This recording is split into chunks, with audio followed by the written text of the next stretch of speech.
Thursday night edition of the Anaheim Calling podcast. We're here to discuss a 2-1 defeat. The Anaheim Ducks suffering their third straight loss tonight at the hands of the Dallas Stars in a much anticipated matchup where they would finally cross paths with Corey Perry, who was bought out over the summer, as you will all remember, and as we will surely discuss here, as well as Andrew Cogliano, who, although traded last season for Devon Shore, had actually not played against the Ducks yet. And so a bit of a gathering for old time's sake tonight, but it didn't really work out in the Ducks' favor, you could say. Yeah. Wasn't the best game. Let's go with that. Although nothing can really keep me down right now. You want me? Can I go for a quick little second, Felix? Or are you? I mean, I don't think you care what I'm about to say. No, so. I really don't. No, LAFC final. So if you're a Galaxy fan, might skip ahead 30 seconds. There won't be any more mention after this, I guess. LAFC finally beat the Galaxy, and I'm so happy. And it was in the playoffs, and I'm so happy, and we're moving on.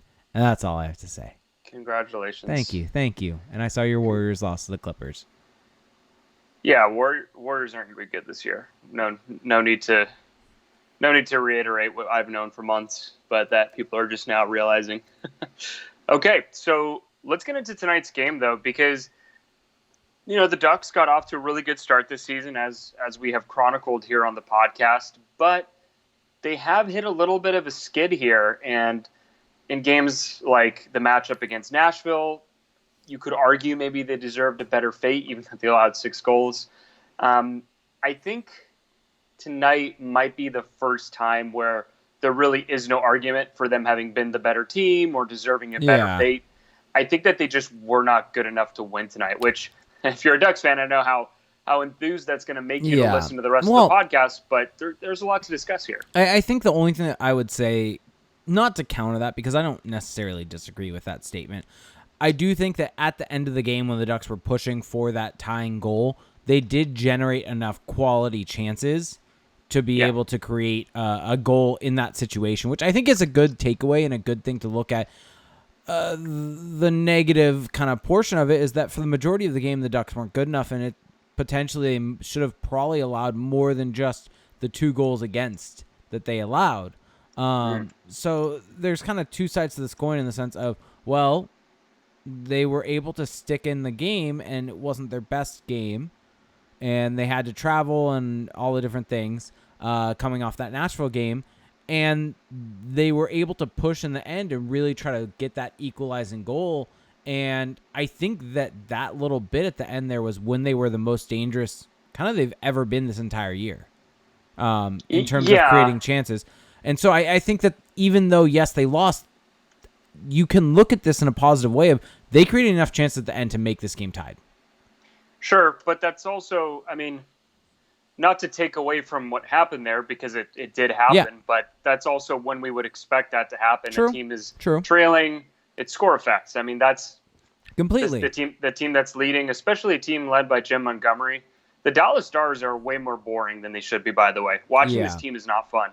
You look at the names on that bench, it's it is just a treasure trove of NHL veterans that we've seen over the years that are all in the same team all of a sudden.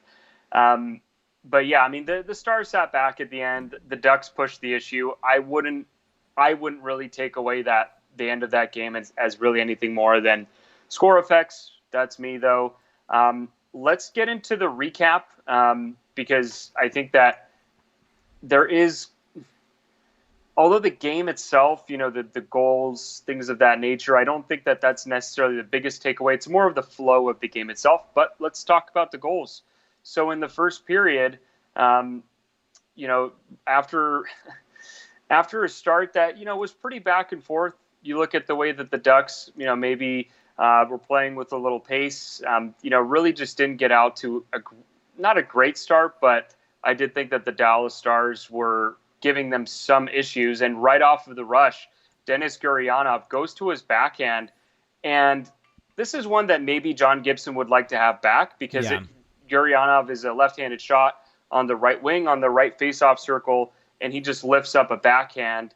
And I don't think it actually caught Cam Fowler's stick, but it just lifted up perfectly. He roofed it.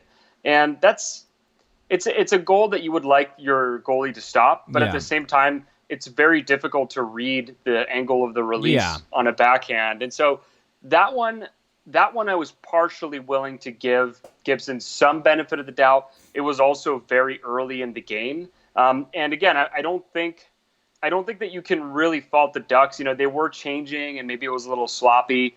I have noticed that the Ducks changes the last couple. I mean, this is a very niche thing. Yeah. But I mean, it's important. After listening to Scotty Bowman, his interview with Craig Custance in the Full 60, I don't know if you listen to that podcast, but Scotty Bowman, for those who don't know, is perhaps the greatest, coach in the NHL of all time. And he asked him, what's a very underrated element of team success? He said, line changes. And ever since I heard that, maybe I'm drinking the Kool-Aid, but the Ducks kind of changed a little slowly here, and it gave Gurianov the room to skate in. Maybe if Cam Fowler is a little more aggressive, he's able to pressure Gurianov more, but it's just kind of a perfect shot. I don't really know how else to say it. It's right under the bar. Yeah, I mean, it's a perfect shot, and I know from kind of, I don't know if the average fan perspective is the right way to put it, but just from when you're watching it, you see that, and you want Gibson to be able to make that save because the angles aren't great. It's not a great looking goal, I guess, is the best way to put it. But I think you said it best when it's a really hard shot to read because it's really hard to predict where a backhand's gonna go. I mean, it's funny to trace back a couple years ago when Emerson Edom scored that backhand goal against the Jets in the playoffs. It's a very similar situation, different angles, different things like that. But it's very hard for a goalie to read where that's going to go, especially when it's popped top shelf.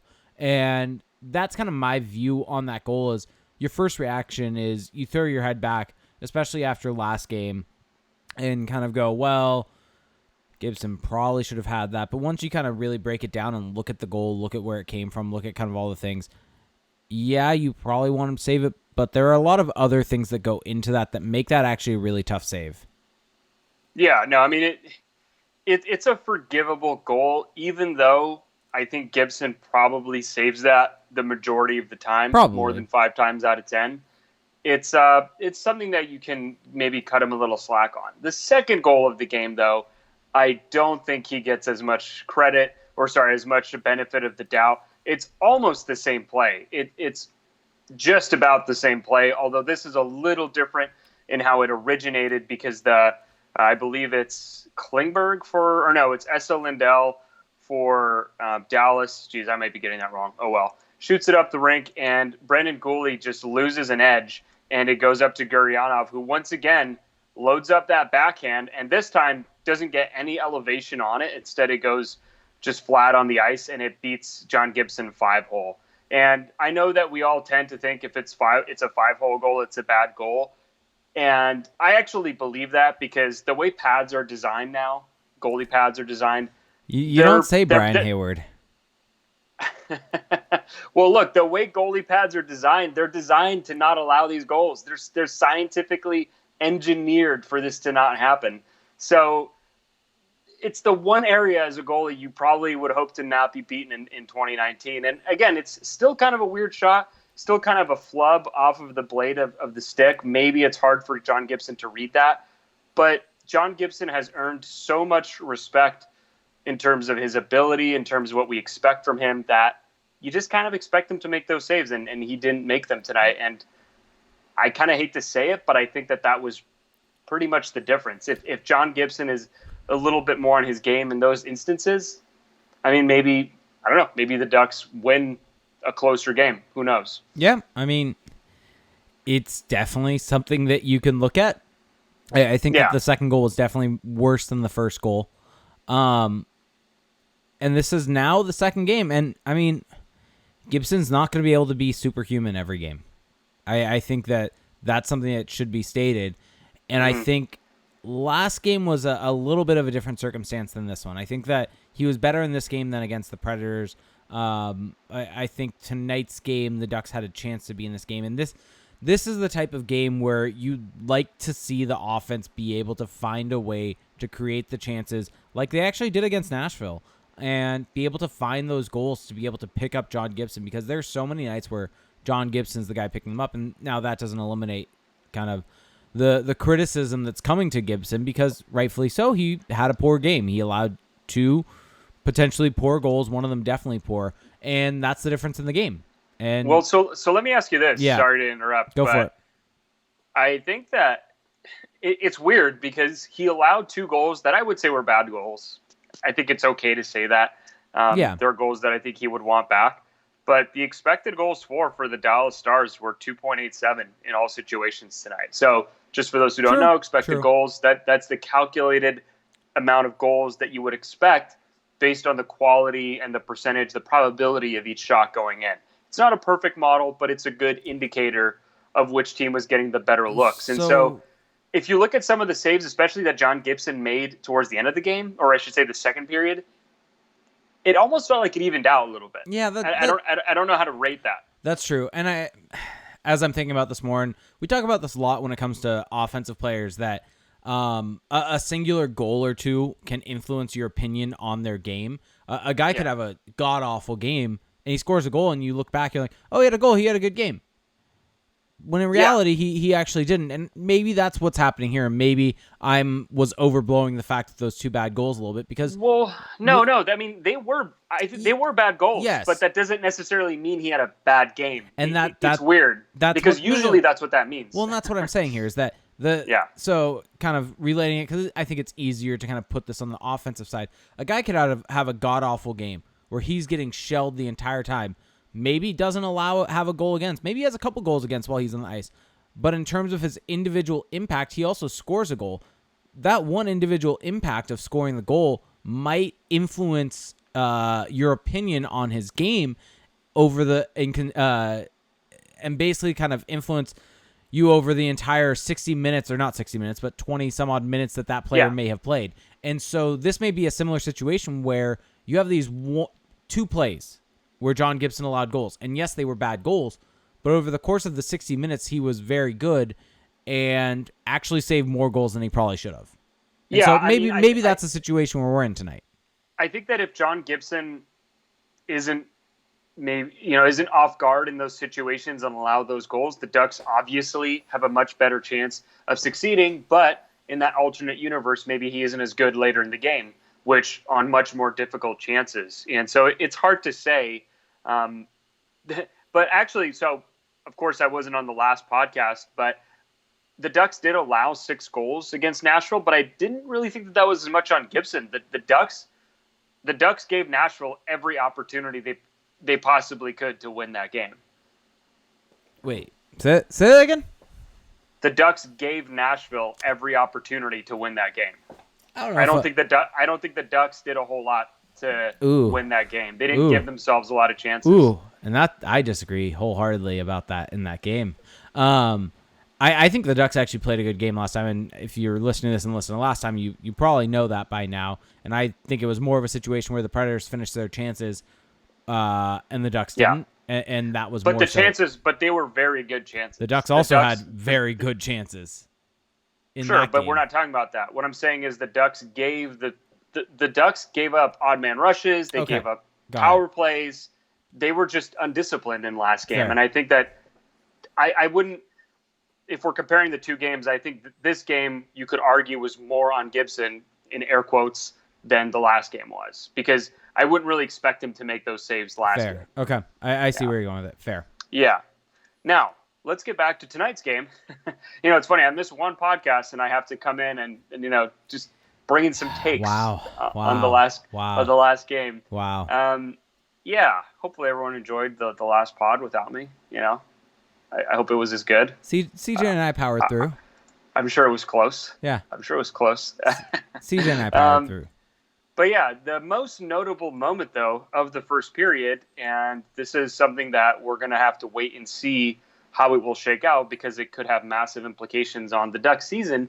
Josh Manson went into a collision in the sideboards in his own zone, and his knee got collided into, his left knee bent inward at a very severe angle. I mean, it was almost at 90 degrees, and he went down in obvious pain. And there was one camera shot on the broadcast where he was just clearly screaming. which isn't good. It's not what you want. And he was helped off the ice, didn't put any weight on that left leg, and he was seen after the game in crutches. So that's, to me, and I'm not a doctor, I love how sports commentators always preface any commentary on medical procedures or injuries as "I'm not a doctor," even though they don't do that for like statistics or morality or teamwork. Anyway, so for this injury, it seems to me like it's obviously a muscular injury. I don't think he broke a bone on this play. Maybe he did, but it looks as though he either hyperextended the knee or sprained it. Something happened there. I think he's probably going to miss a few weeks. Probably 2 to 6 weeks is what I would guess. Yeah, I really can't even speculate on how long it's going to be. I mean, I'm openly admitting that this is speculation, but I think it's also based on experience watching hockey and seeing similar injuries. So I don't know, but we'll see. I mean, hopefully it's not that long. It didn't look good when you see that knee hyperextending like that. You're hoping first off that it's not a tear in one of the tendons in there. You're hoping it's just a sprain, but hyperextension would hypothetically be a best case scenario. Yeah, I could definitely see it being a couple months though before Manson gets back. He may not end up playing until 2020. We'll see. I mean, it's early to say, but it doesn't look good. We'll talk about that. We'll talk about that more a little bit after this recap. And I thought in the first period overall, Ryan Getzlaf and Nick Ritchie, as well as Ondrej Kase, are starting to have moments as a line. I think Ryan Getzlaf is starting to look a little bit more of a willing shooter. Hasn't yet materialized necessarily, although he did score against Nashville. Last game? Yeah, against Nashville.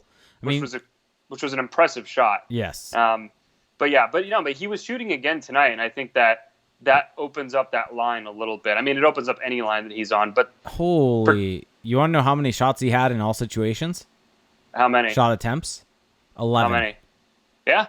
It's a lot. Eye test. It's a lot. The eye test meets the stats. He had 7 shots on goal. He had .23 expected goals, individual expected goals, 4 scoring chances, 11 shot attempts. Yeah, he shot a lot. So. Yes, and another highlight for me in the first period, Troy Terry just continuing to show that whatever he did this offseason, whatever he's been doing the last few months, it's clearly working out for him. Had a really nice shift in the offensive zone, just controlling the puck, weaving his way through traffic, and looking for the highest threat play.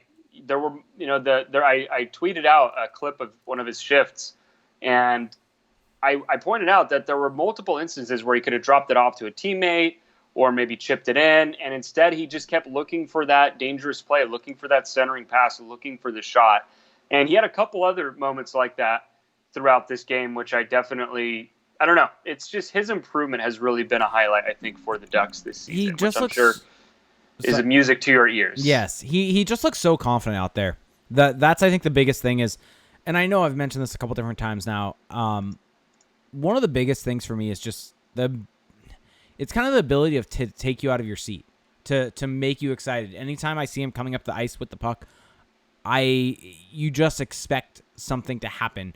And it doesn't always result in a chance, doesn't always result in a goal, but you know that something is going to happen, and there's the chance for kind of the exceptional to happen when he's coming up the ice. And so the one thing I'm noticing a lot with him is that when guys are on his hip, he's really finding a way to not only control the puck, but also keep them off of his stick, off the puck, and eventually being able to curl into a dangerous spot. And whether he's then able to dish it off to someone else, make a shot, do something with it. It's one of the biggest things that I'm seeing from him in terms of bringing the puck from below the goal line or out of the corner. And it's funny because you don't associate Troy Terry as being a powerful type player, but it's in some ways a power move to be able to do that. It's something that's more of a power forward type move to curl like that.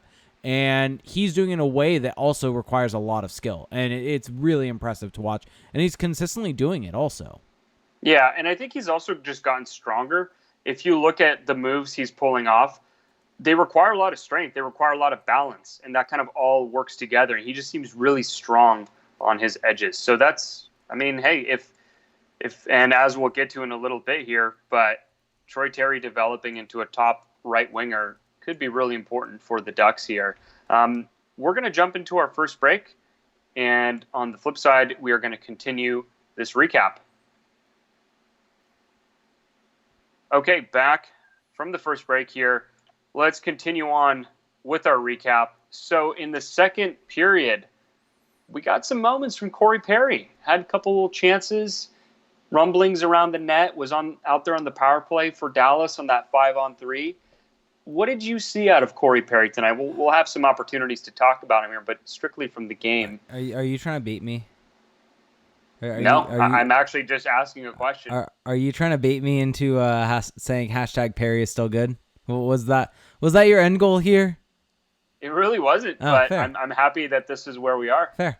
No, I thought Perry looks good. I thought he got into some dangerous chances. I mean, he looks like how he did last year for the Ducks. I think he looks a little better. I think he looks a little more mobile, but maybe that's just me. I don't know. Yeah, I will say it was weird. There's the green. It's the green. It's not just the green though. It's just seeing him in a different. It's not only seeing him in a different player's jersey or different team's jersey, but also just seeing the number 10 and Perry and just kind of all of it and trying to soak it in. And you see that skating stride, and it's just like it doesn't feel right. Mm-hmm. I don't know if there's any other way to put it. I mean, yeah. You and I were texting a bit about it last night as I was trying to put out an article for it.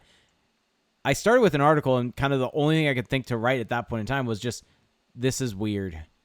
And that's the prevailing thought after this game, after seeing him.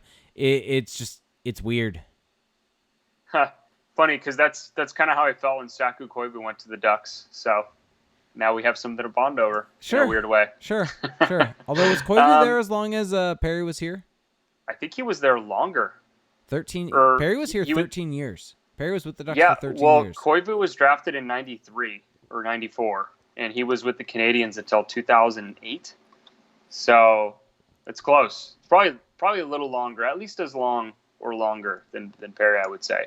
Very much comparable. Yeah, because, I mean, Perry was with the Ducks since, he was drafted in 03. Mm-hmm. So. Yeah.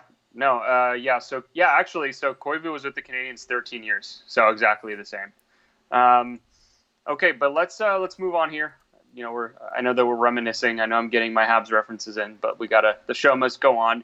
Second period, a bit of a shaky start in just the first few seconds.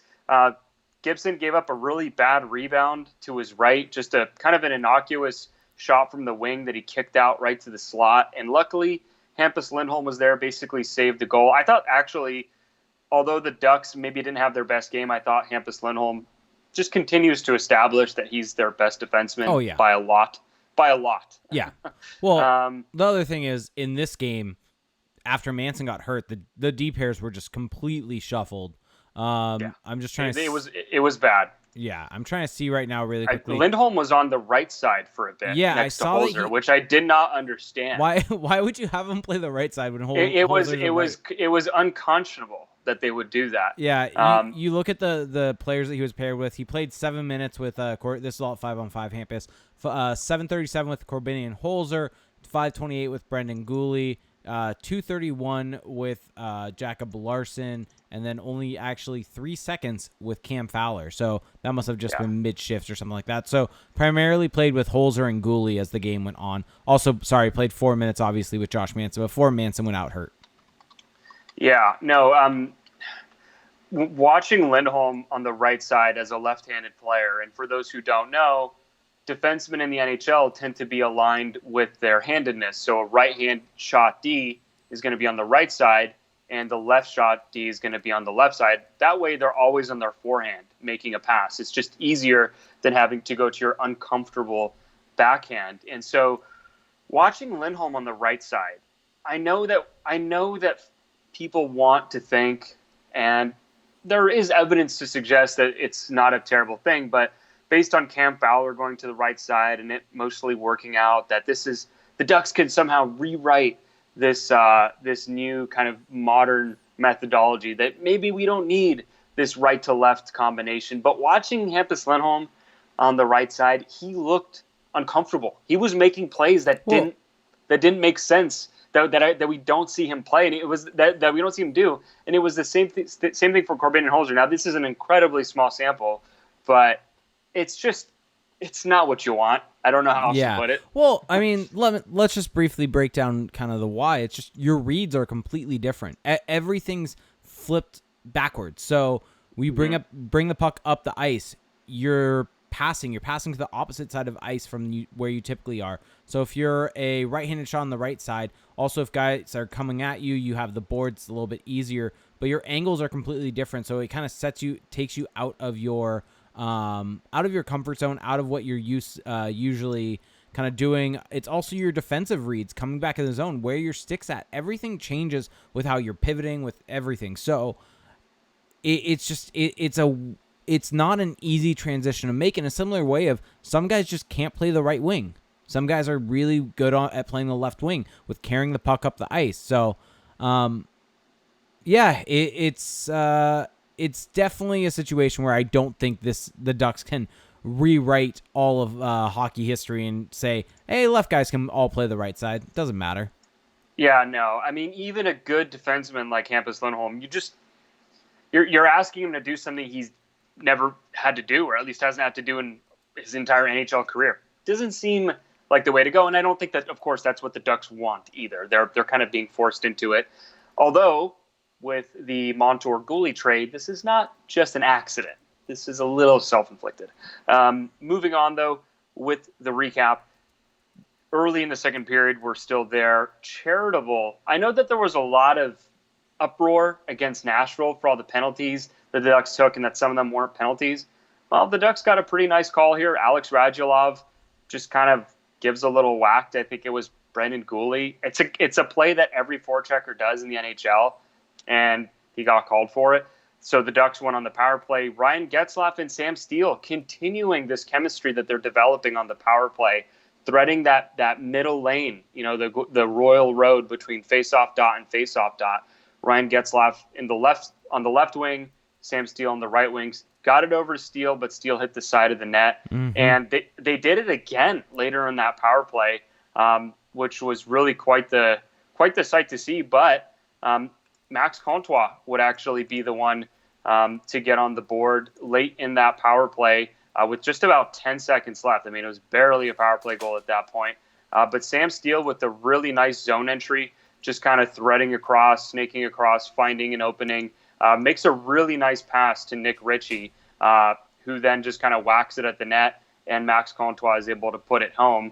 So Max Comtois getting his first goal of the season. And I think this one has kind of been percolating now for the last couple of games, so that was good to see. It has, and it was a really nice play, and we should probably talk about the lead up to the goal a little bit more, with Sam Steele really just having an awesome rush and really controlling the puck, really kind of holding on to it. And I think that's maybe the best kind of rush up the ice and ability to kind of show, basically be able to hold off defenders, hold on to the puck, be able to dangle guys. That's probably the best we've seen from Sam Steele in that, or basically that ability in that part of his game. And then he was able to find Nick Ritchie with a great cross-ice pass. And as you mentioned, we've seen Sam Steele do this a couple times now.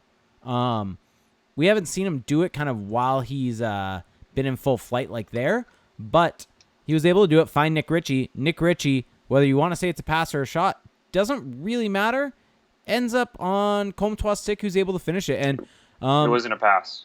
I'm going to say it's a pass, going with it.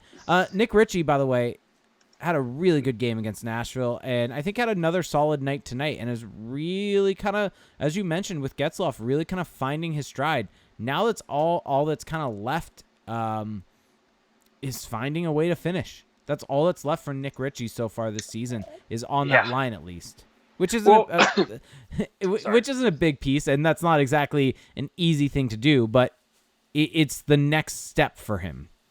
Yeah, I'm a little skeptical that will happen. But with Comtois, though, I mean, if there was any way to get one on the board this season, this was it. Both skates in the blue paint, no one in front of him, an empty net to just tap it in.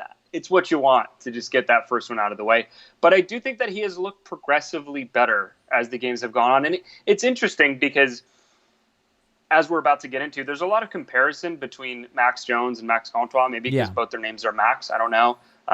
But they're both left wingers. They're both kind of there are similarities between them. What I find interesting is that Max Jones, there's a lot of elements in his game that I actually think are more polished. I think he's a better skater, just circling the offensive zone. He seems more shifty on his edges, and I actually think he has better hands. If you watch his stick handling in warm-ups and going around guys, he's actually got some moves. But it doesn't really always seem to add up to scoring chances, whereas Max Comtois always seems to find that soft area or that kind of area of the ice where he can just kind of slither into and get a scoring chance, catching the defense sleeping. And I don't know. I just think that there are guys who are better at that than others. And sometimes it doesn't matter quite as much if they can't consistently do all the other things that I was talking about Max Jones can do. Maybe that doesn't matter quite as much if you're Max Jones, because those things don't result in scoring chances, or at least you're not getting them yourself. Well, I don't know if that really makes sense. Hopefully it does. It kind of does. It's like what matters more ultimately. What things should we value? Do we even have to pick between the two? But I would say that this is why I'm of the opinion that Max Comtois has a higher ceiling, because he has more of these moments where there's a glorious opportunity. And with Max Jones, although he does things that are certainly, I think, will translate to being a good NHL player, I think Comtois he has another level, which we just haven't seen yet. Yeah. I'm not saying Max Jones doesn't either, but that level might just be a little lower. I think from what we've seen, part of it might just be unsustainable, and maybe we're basing it off of the unsustainable scoring that Comtois had last year, but we saw that Comtois has the ability to finish, and not a knock on Jones in a sense, but I think that we see Comtois in good spots in the quote-unquote dirty areas of the ice, and we saw that with the goal tonight. And I think at the end of the day, it takes skill to score. And guys who can score tend to get paid more than those who can't. Yeah, and we talk about scoring chances and all that type of stuff, and that is important, and getting into those spots is important, and we've talked about this a little bit, but in the past couple of podcasts, but having that scoring talent, you need to have that to be able to finish that. And I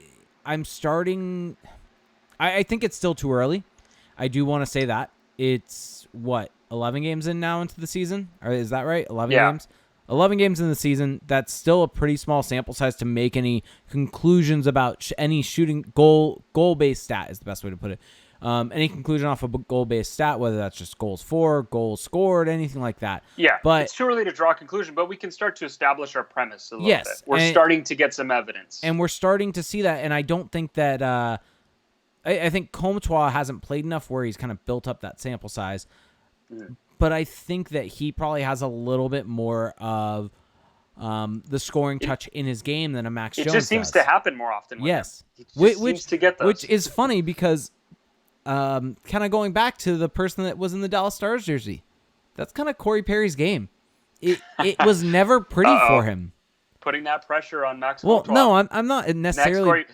Jake just said that Max Comtois is the next Corey Perry. On the opposite wing. That's exactly what he just said. Yes, exactly. No, but it's funny because I was tracing back in my memory to when Corey Perry broke into the league, and he never seemed like he was going to be the flashy guy, the goal scorer, anything like that. He more so seemed like he may be the second or third liner, and maybe I'm just misremembering because I was younger at the time, but Getzlaf was the one that had a lot of fanfare, and then all of a sudden it just popped.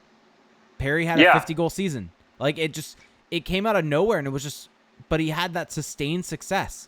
And I do think that they share similarities. I don't think you're wrong there. Yeah, and so I think I think that's it. That it's not as if he's doing anything glowing that kind of pops off the page, but I think he's just going to be a guy that's going to be able to find the back of the net. So when you say that that's Corey Perry's game, one of our great Twitch subscribers, Joshua's Data, in the chat just said, was his game. So referring to Corey Perry there. Shots fired. He's not necessarily wrong. No, hashtag still good. Okay, moving on here. So let's get through this second period. Let's save this for a little bit because I want to point out two more things. So we would see Comtois on a line with Steele and Terry Jones with Steele and Comtois.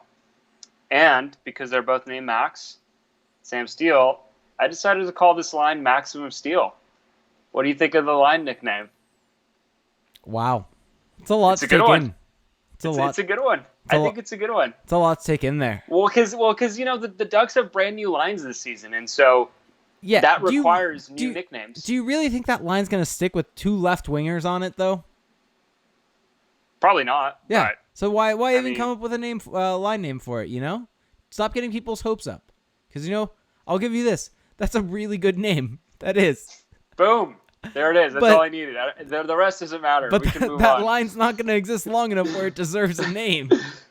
I did think, though, that the Ducks had a very respectable second period. Although, they were trailing after the first 2-0. Yeah. I did think that second period was respectable. And with Comtois, Steele, Terry out there at one point with Larson and Holzer, 4 out of 5 skaters on the ice for the Ducks were draft picks, and kind of like higher fanfare draft picks than, let's say, just some lower tier guys. 3 of them were first round pick and 1 was a second round pick.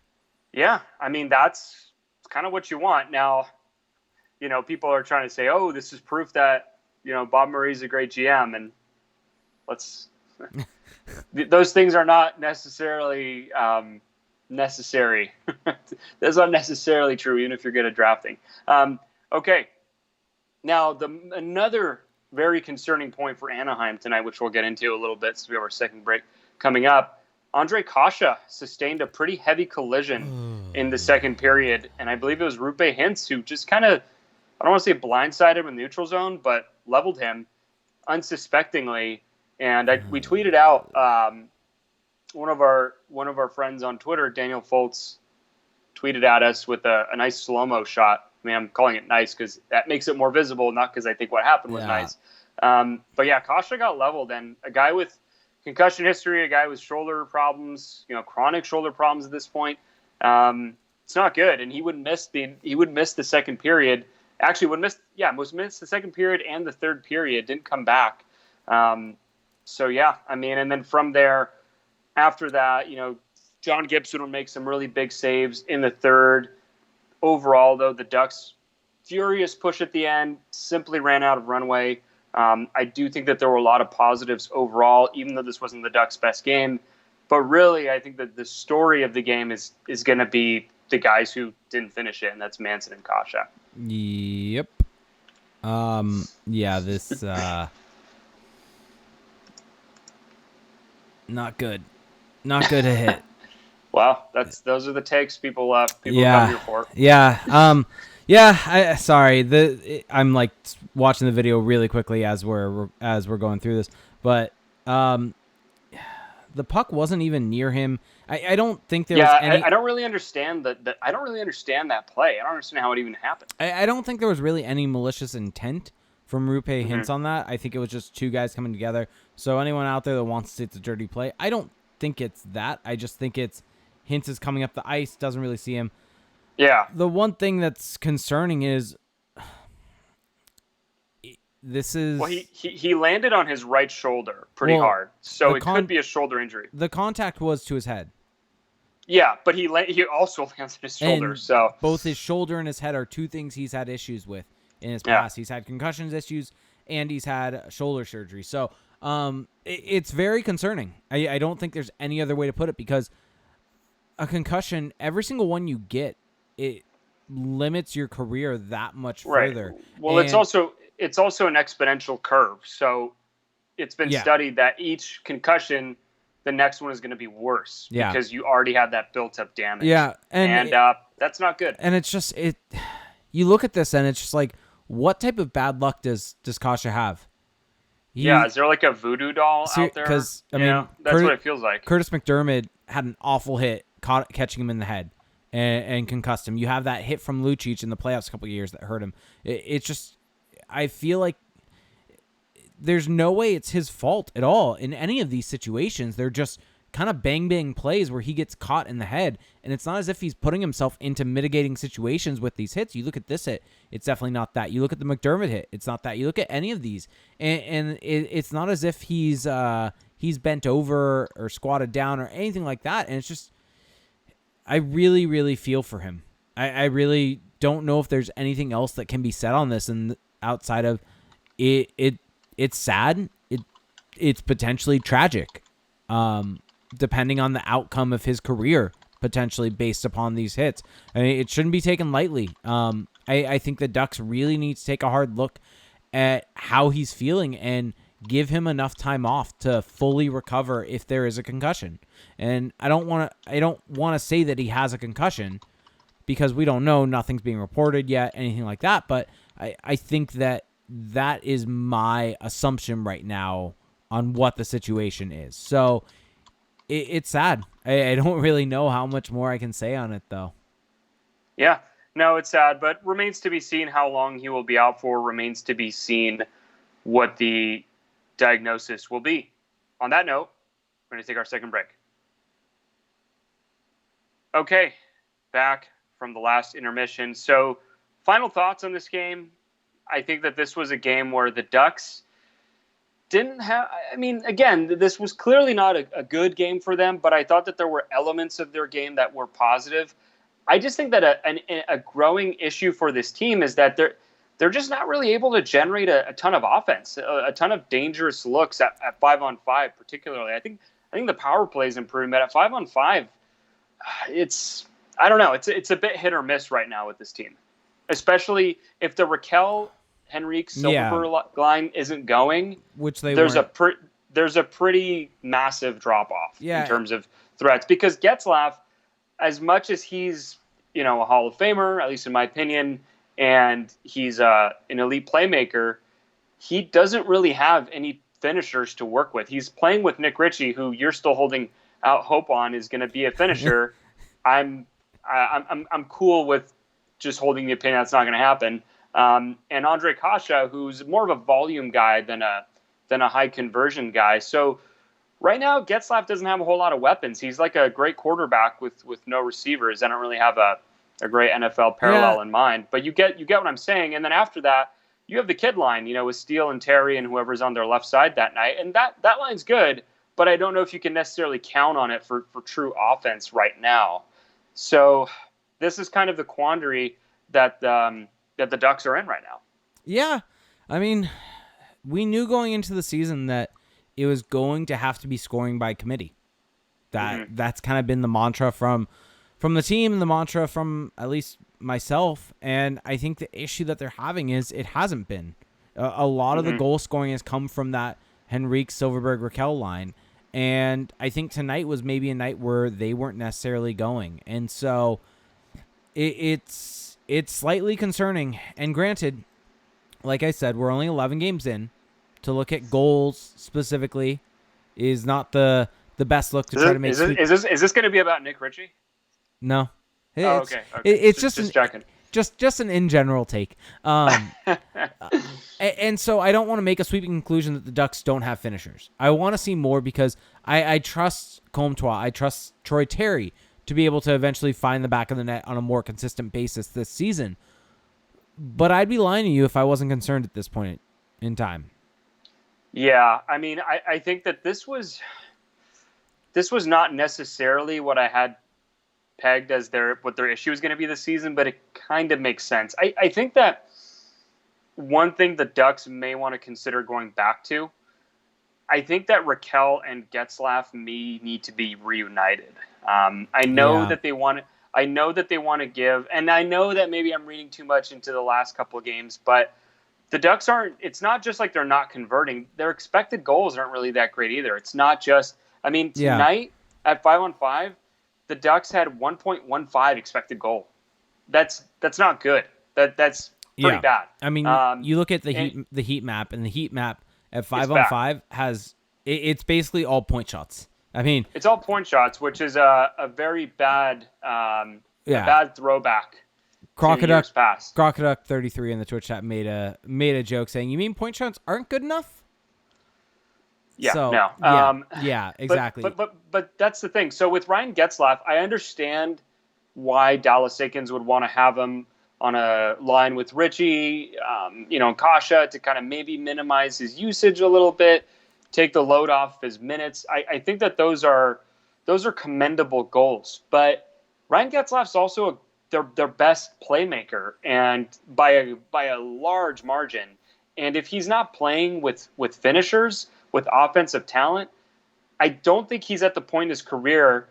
Maybe he was. I mean, we don't really know. We don't have a way of knowing. But I don't think at this point in his career he's the kind of guy who can just turn an average player into a goal scorer. I don't think that's where he's at anymore. Yeah. Not at age 34.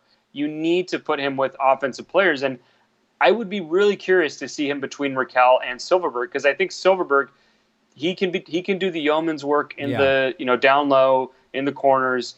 Again, he's going to get you the volume. He's a bit similar to Kase in that sense, but Raquel is just such a shooting talent, and I think you might need to reunite those three, or I guess those two, because right now Getzlaf's I think he's going to waste a little bit with these offensive struggles, and in regards to Henrique, look, we know that he can be successful next to Nick Ritchie and Ondrej Kase when he's healthy. Yep. There's no shame in that. And you could even put Henrique with Terry, or you can. I think Henrique has shown he can do a little more offensively. I don't know. What do you think about all that, about my takes here? Well, I mean, we've talked about this, and I've kind of, I don't know if it was last podcast. Maybe that's when I said it, and maybe that's why you didn't hear it. Yeah, shots fired. Shots fired. Called out. Not meant in that way, actually. So I hear everything. Exactly. No, I think putting Getzlaf with Raquel and Silverberg would be smart, because that gives some finishers, and you have in the past, you have a sample size of Henrique working with depending on when Kase gets back, but you have him working with Kase and Ritchie. And then I like the idea of having a kid line, of having a Max Comtois or Max Jones with Sam Steele and Troy Terry. I think that can kind of provide energy for the team moving forward. And I think that that's an interesting setup. And I would really like to see them go with that personally. Because we've talked about it, that Adam Henrique, for as good as he's been between Raquel and Silverberg, there's something you're kind of left wanting a little bit more, if that makes any sense. He's finding the back of the net, but I've kind of been left with, what if they had more of a playmaker with them? And right, that's kind of where this all leads to Ryan Getzlaf centering them. Right. No, and that's the thing, is that right now the Ducks, I don't think that they have the center depth to really have three truly offensive lines. I think that we kind of thought that in the beginning of the season. And this isn't so much a commentary on can Henrique be that guy, because clearly he can be. But I think Ryan Getzlaf has a higher, just inarguably, Ryan Getzlaf is a better offensive player than Adam Henrique. No one would disagree with that. Mm-hmm. And so, but he also needs guys around him to accentuate his talents. He's no longer at that point. So I am curious to see if Dallas Eakins will consider this. I kind of doubt he will, because he seems, if there's been any constant this season in the lines, it's been who's centering them. The lines have been pretty consistent in terms of how the centers are lined up. It's usually lined up in pairs. Steele and Terry are almost always together. Henrique and Silverberg and even Raquel are almost always together. Getzlaf always seems to be with the guy who's not nearly as good as him. So I don't know. I don't really know where this is going. I think they're taking Ryan Getzlaf for granted a little bit. Now, let's move ahead. Let's talk a little bit about these injuries. Let's first start with Josh Manson. So I'm going to go out on a limb, and bear in mind, folks, I am speculating here. I will probably be, by the time you're listening to this, who knows, maybe I'll already be proven wrong. But I think that Josh Manson is going to miss a couple weeks, at least a couple weeks, maybe between 2 and 6 would be my guess. My guess is he's at least out a month. Yeah, I mean, I think that we're kind of in the same ballpark. Yeah, we're in agreement. And I'm not trying to. It's not like I want that to happen, but that was not a pretty injury. It was not pretty at all, and it's muscular. So, it's one of those things that's just going to take time. If your knee can't bend, or if it hurts to bend it, there's only so much you can do, to change that. You can only pain kill so much. And so for that reason, I do wonder, where do the Ducks go from here on the blue line? Because the situation that they're in right now is untenable. They are not going to win games I mean, they may win some games, but they're not going to win very many games with this current blue line. If they stick with Fowler Gooley, which they might do, maybe they go Larson Lindholm, or they go Lindholm on the left side with Larson on the right side, which we saw a bit in the preseason, and then I mean, you know what's funny? Delzato, Holzer. I don't know if they're going to win too many games like that. You know what's funny? Mm-hmm. So, last podcast was the day that the Ducks had signed Lucas Sbisa. We have not recorded since Winnipeg signed him. Uh-huh. I wonder if the Ducks kind of wish at this point that they hadn't put him on waivers. I'm not saying that Lucas Sbisa is someone that should be in the Ducks lineup. I am saying that I wonder if the Ducks wish that he was here to go into the lineup, though.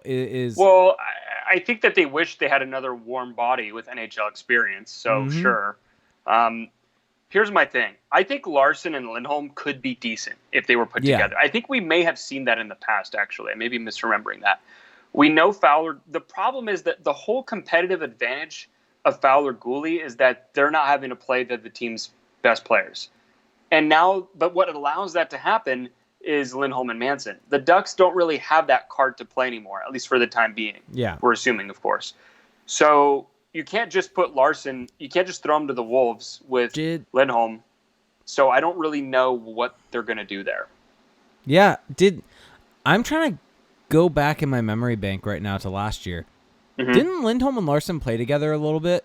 Yeah, I actually am pretty confident that happened. Yeah. I don't know if you want to look it up here. But so here's the thing. Larson and Lindholm could maybe work. I actually think that might work because A, Lindholm is so good, and B, Larson is a guy who has some familiarity.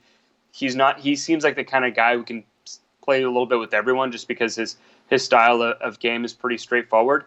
My issue is that third pairing. That third pairing is going to be bad. Yeah. Delzato with Holzer. Are you kidding me? Is Hakanpää going to get who's going to get the call up? That's the question. Yeah. Yeah. Is it going to be Hakanpää? Is it going to be Mahura? Is it going to be Hunter Drew? Who is it going to be? So right now we're obviously just working with the guys that they have, but yeah, so in terms of who they're going to call up, I think it kind of has to be Hakanpää. I think it has they can't have 6 left-handed guys on their active roster. I mean, where do you draw the line? Of okay, well, Holzer is right-handed. Holzer's right-handed. Yeah, they have one. Oh yeah, I see. Sorry, gotcha. Yeah, they would have 6. They would have 6 lefties if they called up another lefty, 6-1.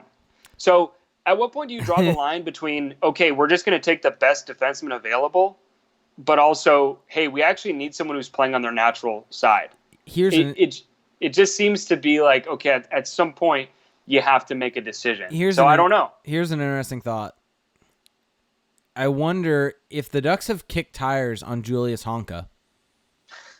Well, they did play Dallas tonight, so maybe Bob Murray and Jim Nill were chatting. Yeah, but in all seriousness, I think Julius Honka is a person that the Ducks probably should be going after. I think he's a guy that helps them out and makes them better and supposedly can be had for cheap. And maybe this is the catalyst in getting that trade done from Bob Murray's perspective, seeing as, like he said, Korbinian Holzer is currently the only right-hand shot on that defense. And let me confirm, but pretty positive, Julius Honka is also a right-hand shot defenseman. Yeah, he is. He is. So, yeah. And he's a guy, just so you know, for those of you out there who don't know, Julius Honka has some really good underlying numbers. It's funny because wasn't there like a day during summer last year where it was just like Julius Honka Day where for whatever reason hockey Twitter decided to have a great debate about whether he was good or not, and the end takeaway was, yeah, he's good, or something like that. Right. Well, here's my thing. Although bringing in Julius Honka wouldn't make sense, he's kind of shown to be a third pairing defenseman. He doesn't necessarily fix their issue outside of just bringing another righty. Well, so how old is Julius Honka? Is current? He's like 22. He's like 21 or 22. Yeah, so he could potentially be a second pairing guy. He is currently 23. 23. Yeah. So my favorite thing right now in our Twitch chat, this is Croco Duck 33 saying Jackson Lacombe, sign him. And for those who don't know, Jackson Lacombe was the Ducks' second-round pick this summer. He's not even under contract with the Ducks yet, and he's playing at the University of Minnesota. He can't be under contract because he's playing in college. he's also a lefty. So although I appreciate the creativity by Croco Duck, Russell. It's a little bit out there. It's a little bit out there in terms of a thought. But hey, I got to reach down to the farm system. I think that the Ducks would be likelier to bring up Josh Mahura. Let's just put it that way. Would you consider Josh Mahura? I mean, well, he's a lefty. Okay, but the Ducks don't. Who are these righty options that they have? Hakanpää and Hunter Drew. Hunter Drew isn't getting called up. Probably not. Is Hunter Drew even under contract with the Ducks? I think he signed. I think. Are you looking this up right now?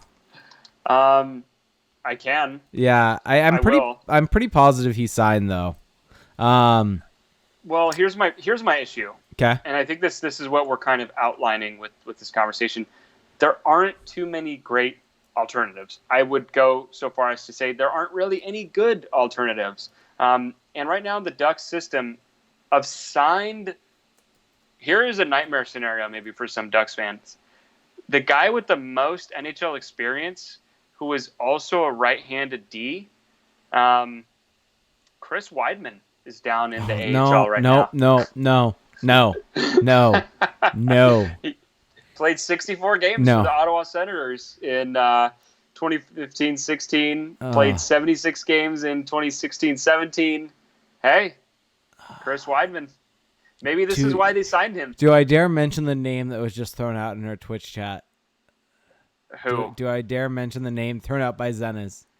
Oh, Kevin Bieksa. Yeah, I mean, I know he's trying to. I think he'll. Yeah, isn't the rumor that he'll only play for an LA team? He still lives in Orange County. I think he's what is it? He's I was listening to a podcast that had him on. No, I mean, all due respect to Kevin Bieksa, but I think Yanni Hakanpää would be a better option probably at this point. No, but right now he's running a hockey clinic out of Great Park. That's what Bieksa is doing. Yeah, no, okay, so we're kind of fooling around here, but what do you think actually happens?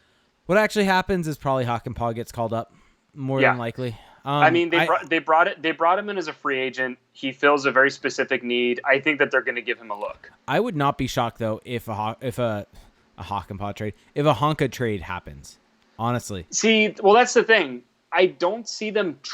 I guess a lot of it depends on how severe Manson's injury is going to be. But do you see them actually pulling a trade off as a result of this injury? I think so. Because Bob Murray has shown in the past he will make significant trades in the face of injury. The Henrique trade, the Vatanen for Henrique trade, was because of injuries to their center depth at that time. Yep. That's a major earth-shaking trade. So I'm not saying that that's going to happen here, but he's shown a willingness to do that in the past. Although you could argue as well that the Ducks have been needing more depth on the right side, and it also happens that right now is probably a pretty natural time to address that need. They're kind of lining up here. Yep. So you're saying likeliest outcome is a trade or a call up? Trade for Manson in the Manson situation if it's more than a month. Yeah. I'm just going to go with they call up Hakanpää. Kase, I think a call up. Yeah, and we still haven't talked about Kase. And we still need to get to questions. My recording device, aka my cell phone, is about to go out 10%. So we should probably start wrapping up. Yeah. So real quick, probably Daniel Sprong or Kiefer Sherwood. I think it'll be Kiefer Sherwood. Boom. I think Daniel Sprong. Done. I don't think it's gonna be Sprong. I think it's Sprong. Just based off of our diligent John Broadbent's reports. We got a little bit of time for some questions here. So for those of you watching the recorded version of this on YouTube or listening to the recorded version of this on your favorite podcast services, yes, we are on YouTube. You can find us by searching for AC Pod. If you want to like and subscribe to the videos and comment there. I will read the comments. I will respond if it's a question or anything like that. But if you want to like and subscribe, that helps out a lot. The subscribe button should be right below Felix's face. Felix, point down. Down. There you go. And then we also do a live stream of the show where you can watch and interact with us live at twitch.tv/acpod. And at Twitch, you can actually help support the show with a Twitch Prime subscription. If you have Amazon Prime, you have Twitch Prime. And it's a way to help support the show with that Prime subscription. You get a special badge next to your name, special emotes in the chat, and when the chat is really flowing, we will prioritize your questions. And you do have to redo it every 30 days. I have been told that there is now a way to do it from the iOS app with Twitch, and you just tap on Felix's face and a subscribe button will appear. So just go right on that nose right there. If you're on the mobile or on a desktop version, Felix, point up. Felix, there you go. Hit the subscribe button up there. So, some questions. There was one earlier in the chat from Betting55555, I believe, that asked, when Getzlaf hangs them up, who do you think the next captain will be? I've long held the belief. Oh, here we go. Joshua's data reposted it. Wish I could stick around, guys. One of my favorite podcasts. I'll give it a full listen tomorrow, but wanted to ask a question for later. If you get a chance, who do you think wears the C after Getzlaf? I've long thought that it would be Cam Fowler. I don't know if that's the case anymore. Jakob Silfverberg? Maybe? Troy Terry? All right, next question. Let's move on here. I honestly, I don't know. It really depends on when that happens. Yeah, I think Getzlaf's going to retire a Duck. So yeah. So I think that the whole Perry thing is not going to make him want to sign elsewhere. No. All right, so here we go. Literate Gal asks us, how would Sherwood's 10 game be affected by injury call-up? So those games still count. They're still actual NHL games, and so what Bonnie is talking about is the fact that I believe it's in 10 games, he is no longer exempt from waivers. So once he's played those 10 games, he will be eligible for waivers again. There is something, I think it's like I forget the actual term, emergency recall, which happens when you have less than a certain amount, so less than 12 forwards. And I believe the Ducks right now, actually, it wouldn't need to be an emergency recall in the cautious situation. So it wouldn't really count for that. But on emergency recall, you can recall a guy without having to subject him to waivers to send them back down. But with Sherwood, even if that were the case, the games count towards the waiver eligibility. So in 10 games, he will need waivers. So Zenaz8 has a sort of question. The only thing with Sherwood kind of going on the 10 games is that he has 10 games before he has to go through waivers to go back down. And Zenith thinks he's more likely to get claimed than Sprong. That's an interesting question. Who do you think, if they're called up and are on the roster for a long enough time before requiring waivers, because also Sprong can be called up because he has cleared waivers, and if he is on the roster for under 10 games or under 30 days, he can be sent down without waivers. Who do you think would have a higher likelihood of being claimed? Daniel Sprong or Kiefer Sherwood? I don't think either. I don't think either would get claimed right now, because I think the teams that we thought maybe were the best fits for specifically Sprong are doing well, like the Oilers. And so I actually don't think either would get claimed. And it's not really because I don't think they're good or anything like that. I just don't see that happening right now. Well, the thing with being claimed is there has to be a team out there with a glaring need in that situation where they would pick them up and then keep that player on the roster. I mean, that's the biggest reason why, for instance, Winnipeg claimed Lucas Pisa. They need defensemen. They really, really need defensemen. And that's why he got claimed by them. And also, real quick, on the Spiza situation, I do want to make mention, the Spiza situation that lasted like 4 hours. No, the reason why I want to mention this is that because he was claimed by Winnipeg, if they do not want him on the roster, does have to put him back on waivers. And if he clears, he's coming back. He's coming back. Well, yeah, the Ducks have the ability to then pick him up and send him down to the AHL, with the fact that he has cleared waivers. By the way, Brandon Cargula, I'm definitely screwed up that pronunciation, said Sprong went unclaimed in the preseason.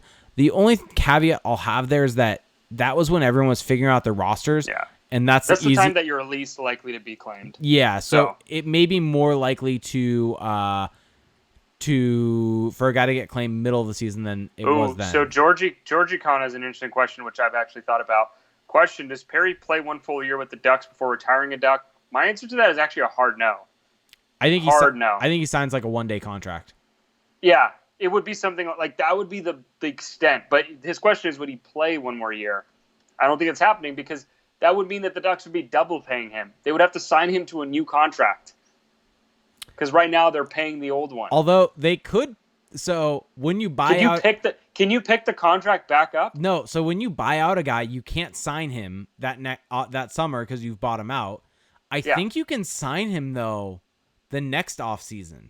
No, but I know that's what I'm saying. No, I know. I'm not disputing that, but what I'm saying is that he would.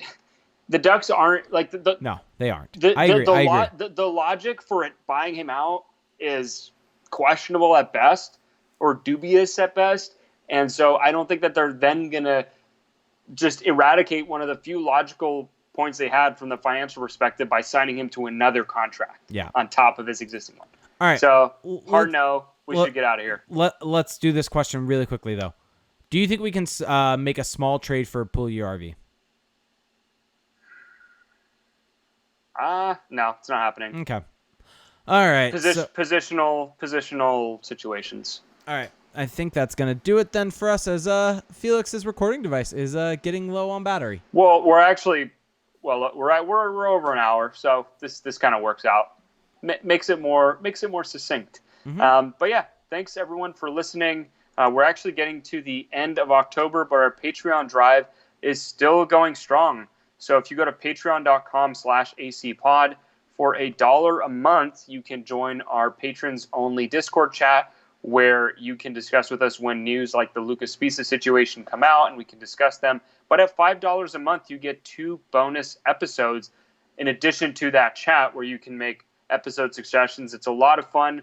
If we hit $350 this month, we will have a Patreon exclusive watch party. There is only a few days left, and we're about $50 away, so let's make it happen. And if you're a current patron and you just want us to hit that goal, you can always just increase your pledge for this month. And if you just want to support us for this 1 month and then cancel after, just so we can have the party, you can do that as well. It's not a lifetime contract. It's not a Cam Fowler, Jakob Silverberg type extension. Now, of course, that's if we hit 350, but at 500, we will also host a live Patreon exclusive show. At 750, we'll add another bonus episode a month, making that a total of 3. At $1,000 a month in donations and pledges, we will host a watch party with a live, so in-person post-game show following that.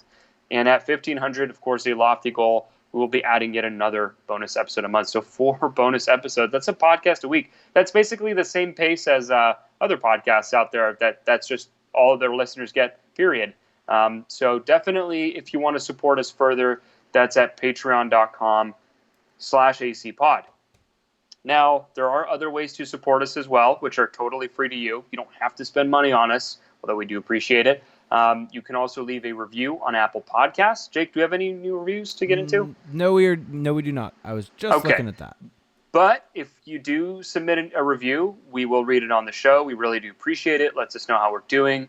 Lets us climb up the ranks. There's so many podcasts popping up. We gotta stay on top. We gotta make sure that people are still seeing us within an ever crowded space that is podcast. And I do want to leave those reviews. I do want to make mention that also subscribe to the channel if you're using YouTube. Apple Podcasts. Oh no, I meant if you're using Apple Podcasts, subscribe. Oh, the channel? Yeah. Apple Podcasts? Yeah, there we go. Subscribe to the podcast, not the channel. Sorry. You see YouTube and Twitch. It's because you're wearing YouTube TV shirt. There we go. That's why. Yeah. No, but it really helps, and we're actually able to track kind of where we sit in terms of rankings now based upon listens. And I want to just give a big thank you to everyone for supporting the show. Yeah, thank you very much. Check out Jake on Twitter at ReindeerGames91. He's got an article up about the top Corey Perry moments as a Duck. So definitely check that out. It's definitely worth your time. I'm also on Twitter at Felix_Sicard. I've got an article going up about Troy Terry. So if you want to read about Troy Terry and how he's been so good this season, definitely check that out. Also make sure to check out AnaheimCalling.com at AnaheimCalling on Twitter. So that's going to do it for us tonight, guys. Thank you so much for listening. We will talk to you this weekend, probably Sunday night. So we're going to recap the back-to-back in one podcast. So we will talk to you then. Bye.